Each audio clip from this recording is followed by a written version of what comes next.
नमस्कार विद्यार्थियों। राजकीय कन्या महाविद्यालय सवाई माधोपुर के YouTube चैनल पर BA भाग द्वितीय वर्ष हिंदी साहित्य प्रथम प्रश्न पत्र रीतिकालीन काव्य के उद्धव शतक नामक पाठ्य पुस्तक हम पढ़ रहे हैं इस कक्षा में, और इसमें उद्धव शतक की छंद संख्या 11 है। पढ़ेंगे आज। इसमें देखिए, राधा मुखी मंजोली सुधा करे के ध्यान ही सो, प्रेमी रते ना करे ही में ओमे गति है, क्यों ही बिरहताप प्रचंड सो उमड़े अति, पूरा दे उसास को जको रियो जगति है, के वटे विचार को विचारो पचे हारी जाते, होते ने गुण पाल तते काल न विगति है, करते गंभीर धीरी लंगर ने काज कछु, मन को जहाज डग डूबन लगते हैं।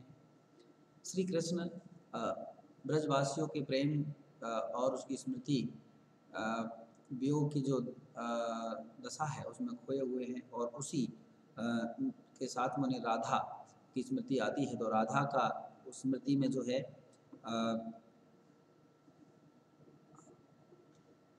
उसकी राधा की याद करके उनकी विरह में जो दशा हुई, उसी दशा और का चित्रण छंद में किया गया है। और ये एक सांग रूपक का बहुत सुंदर उदाहरण है अलंकार। ये जो छंद है, प्रेम रत्नाकर प्रेम रूपी सागर, उरध उरध उर्ध उर्ध उर्ध उरध का अर्थ था उर्ध, कठिन शब्द है ये।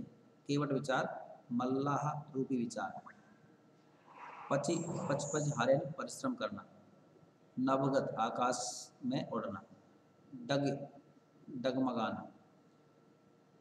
तो यहाँ पहली पंक्ति देखिए, राधा मुखी मंजुले सुधा करे के ध्यान ही सो, प्रेम रते ना करे ही यो उम्र गति है।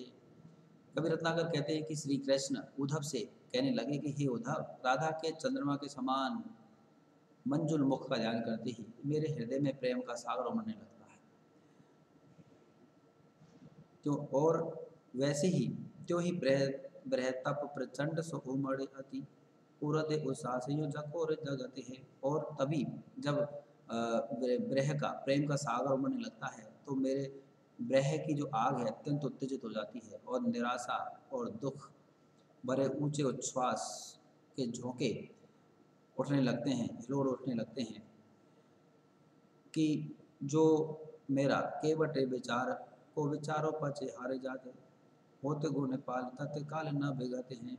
मेरा जो विचार रूपी विचार कैसा कि राज कार्य देखने का और देव कार्य करने का, ऐसा विचार रूपी जो मल्लाह है वो परिश्रम करता है अपने वो जहाज को, मिट्टी के जहाज को नियंत्रित करने का, लेकिन वह थक जाता है, और उसके पश्चात होत गुण पाल तत्काल मन जाते हैं, करते गंभीर धीरे लंगर ने काज कहूँ।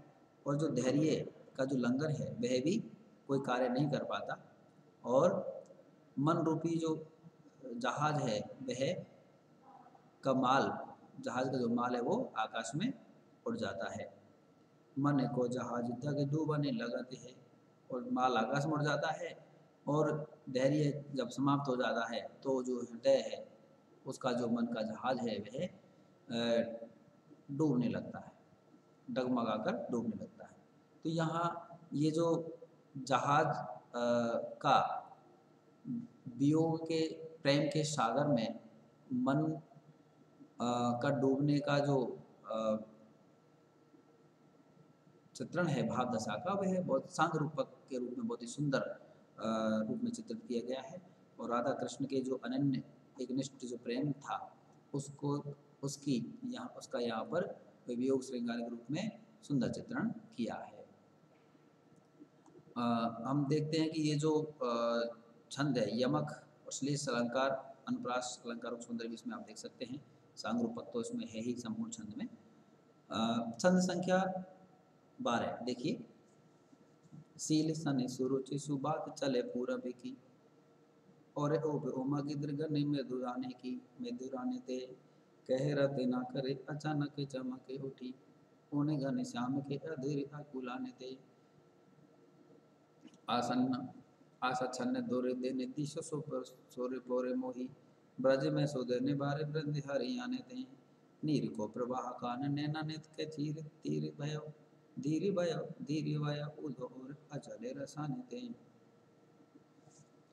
ये जो छंद है, इस छंद में श्री कृष्ण, इससे पहले कुछ कठिन शब्द देख लीजिए, इसके पश्चात हम उसका प्रसंग देखेंगे। सील का अर्थ है सील सनी सुरुचि, सील यानी आदरता युक्त या प्रेम युक्त, सुबात अच्छी बात, यह बात, और आशा छन्न दिशाओं का ढकना या आशाओं का टूटने से है। बारी वृंद बालाओं या बगीचियाँ, हरियाणे ते हरा भरा होने से, ये प्रसन्न होने से। तो उद्धव श्री कृष्ण आपस में चर्चा करने लगे ब्रज की, तो उससे उनकी विरह व्यथा कृष्ण की और बढ़ जाती है, तीव्र प्रतीत होने लगती है। तो इसका जो प्रभाव है स्वर्ग में और ब्रजवासियों पर कैसा पड़ता है, तो उसी का चित्रण इस छंद में यहाँ पर किया गया है। रत्नाकर कवि कहते हैं कि सील सनी रुचि सुबात चले पूरब की, और ओप उमगी त्रिगणी मृदु गाने, कि प्रेम से भरी हुई जो बात, सुरुचिपूर्ण उत्तम रुचि से पूर्ण जो बात है ब्रजवासी चलने लगी उद्धव और कृष्ण के बीच में, तो ब्रजवासी को अच्छे लगने लगी। और कृष्ण अर्ध निम्लित नेत्रों से जो है उनमें एक तरह से चमक से आ गई कृष्ण के नेत्रों में, विस्मृति में, और उससे व्याकुल होकर के वो अचानक उनके हृदय में विरह की तीस उठने लगी। तो ऐसा दृश्य था, उसको देख करके जो देवता हैं को संरक्षण छोड़ देने कर ब्रज में चले जाएंगे, ऐसी आशा के टूट जाने का लोक में कुसमय का वातावरण दिखाई पड़ने लगा। तो ब्रज में गोपियों और ग्वाल बालों में प्रसन्न होने का जो सुंदर वातावरण है वह दृष्टिगत होने लगा, तो उसका ये प्रभाव पड़ा। ये आशा छन्ने दुर्दे निदेश सूर्य पोरे मोही, ब्रज में सो देने बारे वृद्ध हरियाणे ते, नीर को प्रवाह कान नैना ने के धीरे भय उध और अचले रसाने थे। और जब ऐसी स्थिति हो गई तो कृष्ण के नेत्रों के जो कोर हैं वहाँ से अश्रुधारा बहने लगी, और पर्वत के समान कठोर हृदय और स्थिर स्वभाव का जो उद्धव था, प्रेम में विफल होते हुए देखकर श्री कृष्ण को उनके हृदय भी पिघलने रिसने लगा, और उनका धैर्य है वो भी डगमगाने लगा। तो उसी का चित्रण यहाँ पर किया गया है।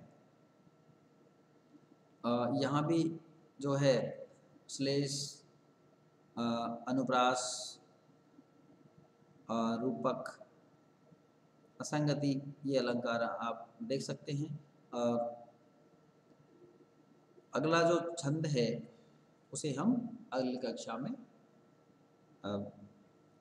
छंद संख्या 13 देखिए, अभी आज एक और पढ़ते हैं। प्रेम भरी कातरता कान की प्रगति होत, उधव अवाय रहे ज्ञान ध्यान सर के, कहे राते ना करे धरा को धीरे दूरी भयो, भूरी भीति बारा ने निंदन फर के, सूर्य सूर्य राज शुद्ध स्वार्थ स्वभाव सन, संस समाये धाय धाम विधि हर के, आए फिर ओप ठाम ठाम ब्रज गामने के, विरह निबामने के बाम अंग फर के। इसमें कुछ कठिन शब्द है, पहले वो कठिन शब्द देखिए, इसके पश्चात हम कठिन शब्द के पश्चात हम देखेंगे इसका प्रसंग संदर्भ व्याख्या। अवाई, अवाई यानी अवाक, आश्चर्य पड़ जाना, धूरी भयो नष्ट हो जाना, और फनिंद फन, फनिंद फन का मतलब शेषनाग, फनिंद फन शेषनाग का जो फन है उसके लिए कहा गया। और बामनी बालाएं गोपिकाएं, उनके लिए कहा गया।